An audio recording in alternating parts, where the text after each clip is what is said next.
পাছলৈ ঘূৰি চাই দেখে ৰাণী ৰৈ আছে। শোৱা নাই এতিয়াও? তুমিওতো শোৱা নাই? মোৰ টোপনি ধৰা নাই। তই কিয় সাৰে আছ? দিনটো কষ্ট হৈছে তোৰ, শুই থাকিব লাগিছিল। কষ্ট তোমাৰ হোৱা নাই? বাৰু বাদ দিয়া, কথাকে পাতোঁ আহা। আৰুনো এনেকৈ কথা পাতিবলৈ সুবিধা পাওঁনে নেপাওঁ? চকী এখন এনিশাৰ ওচৰলৈ চপাই আনে ৰাণীয়ে। তোক শিকাবলগীয়া একোৱেই নাই, তথাপিও কওঁ, নতুন ঘৰখনত সকলোৰে লগত মিলি থাকিবি। ৰক্তিমৰ লগতে পৰিয়ালৰ বাকী সদস্যলোককো সমানে গুৰুত্ব দিবি। মনবোৰ বুজিবলৈ চেষ্টা কৰিবি সকলোৰে। সকলো মানুহৰে মন একে নহ'বও পাৰে, ভাৱধাৰা একে নহ'বও পাৰে। গতিকে এৰা ধৰাকৈ চলিবলৈ শিকিবি। মানুহ ঘৰ ভাল, মোৰ বিশ্বাস তই সুখী হবি। এনিশাৰ কান্ধত মূৰটো থৈ কথাবোৰ শুনি গৈছে ৰাণীয়ে। কিন্তু তাইৰ মূৰত বেলেগ কিছুমান কথাইহে আমনি কৰি আছে। কেনেকৈ আৰম্ভ কৰিব তাই ভাবি পোৱা নাই। তাইৰ কথাবোৰ মানি ল'বনে বাৰু মাকে? যদি নলয়? তাইতো আইতাকক কথা দিছে। আইতাকেও কৈছিল, তই পাৰিবি ৰাণী, তোৰ ওপৰত মোৰ সম্পূৰ্ণ বিশ্বাস আছে। পোনপটীয়াকৈ ৰাণীয়ে এনিশাক সুধি পেলালে, মা, এইদৰে আৰু কিমান দিন থাকিবা? দেউতাক ক্ষমা কৰি দিয়া মা। মই জানো মা, তোমালোক দুয়োজনে বহুত কষ্টত আছা, ইজনে সিজনৰ পৰা আঁতৰি। ৰাণীয়ে হঠাতে এনেকুৱা এটা প্ৰশ্ন কৰি দিব বুলি ভবা নাছিল এনিশাই।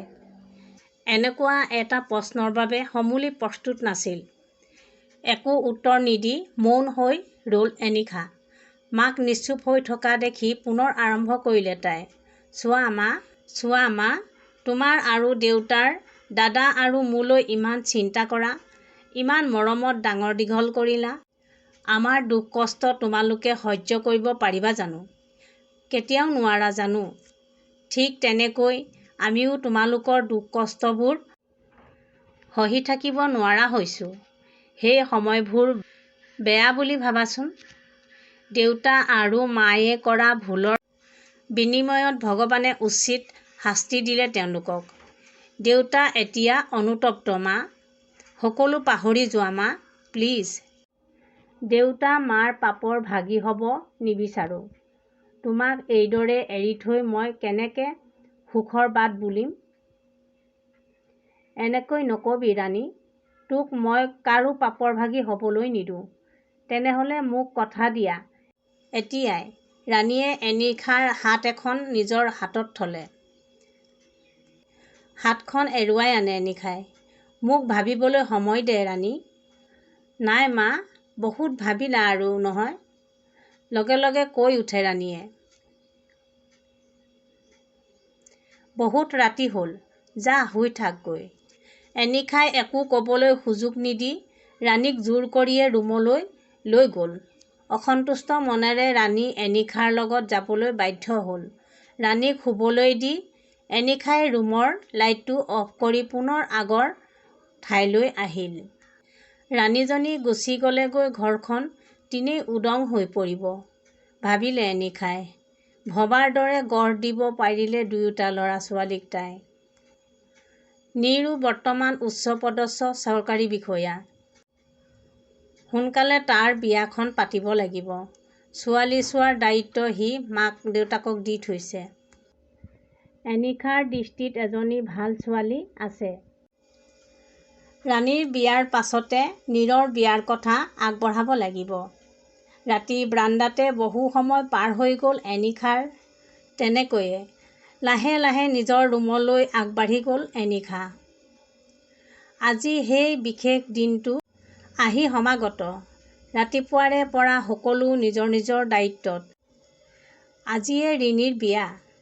একমাত্ৰ ভনীয়েকৰ বিয়াৰ দিনা নীৰৰ ব্যস্ততাৰ অন্ত নাই। প্ৰতিটো কামতে চকু দিছে সি। ক'তো যাতে অকণো খুঁত নাথাকে, তাৰ প্ৰতি লক্ষ্য ৰাখিছে সি। উমাকান্ত বয়স হৈছে যদিও স্বাস্থ্য ঠিকেই আছে। মুখত গানৰ কলি গুণগুণাই কামবোৰ কৰি গৈছে। এনিশা আৰু অনিতা ভিতৰৰ কামবোৰত ব্যস্ত। সকলো দায়িত্ব নীৰে লৈছে যদিও সমৰে কামবোৰ ডেকোৰেটৰবোৰক ভাগে ভাগে বুজাই দিছে। ইতিমধ্যে সকলোখিনি শেষ হৈছেগৈ। জোৰণ আহিবৰ সময় হৈছে। এনিশাই ৰিণীক চাই আহিলগৈ ৰুমত। তাইও সাজু হৈ আছে। কপালতে আলফুলে চুমা এটা আঁকি দিলে এনিশাই ৰিণীক। শোকটো উজাই আহিল এনিশাৰ। লৰালৰিকৈ ৰিণীৰ ৰুমৰ পৰা ওলাই আহি এনিশা নিজৰ ৰুম পালেহি। কাপোৰযোৰ সলাই চুলিকোছা আজুৰি খোপা এটা বান্ধি সেন্দুৰৰ টেমাটো হাতত ল'ব খোজোতেই পৰিবলৈ লোৱা সেন্দুৰৰ টেমাটো সমৰে আহি হাত পাতি ধৰিলেহি। হাফৰটো খুলি সমৰে এনিশাৰ শিৰত আঙুলিৰে সেন্দুৰ দি দিলে। তোমাৰ সেন্দুৰ তোমাকে ঘূৰাই দিলোঁ এনিশা। পুনৰ যেন শুনিবলৈ পালে এনিশা ভৈৰৱীৰ কণ্ঠত। মাথো ঠাইতে থৰ লাগি ৰ'ল এনিশা। চকু মুদি দিলে তাই। সমৰক একো ক'ব নোৱাৰা হ'ল। সমৰৰ স্পৰ্শৰ অনুভৱে তাইক জোকাৰি গ'ল। দুচকুৱে ধাৰাসাৰে চকুলো নিগৰিল। দুগালে বৈ অহা চকুপানীখিনি সমৰে লাহেকৈ মোহাৰি দিলে। নিজকে আৰু ৰখাব নোৱাৰিলে এনিশাই। সমৰৰ বুকুত সোমাই হুকহুকাই কান্দি উঠিল। বুকুত অতবছৰে কঢ়িয়াই লৈ ফুৰা দুখ অভিমানবোৰ মিহলি হৈ চকুৰ পানীৰ লগত মিলি গ'ল। সমৰে তাইক সাবটি ধৰিলে। সমৰৰ চকুৰ পৰাও চকুলো ওলাল। এই দৃশ্য প্ৰত্যক্ষ কৰি ৰাণীৰো চকুপানী বৈ আহিল। মাক দেউতাকৰ মাজত সোমাই পৰিব মন গ'ল। পিছ মুহূৰ্ততে ভাবিলে, এই সময় কেৱল মা দেউতাৰ। আঁতৰি গ'ল ৰিণী সেই ঠাইৰ পৰা।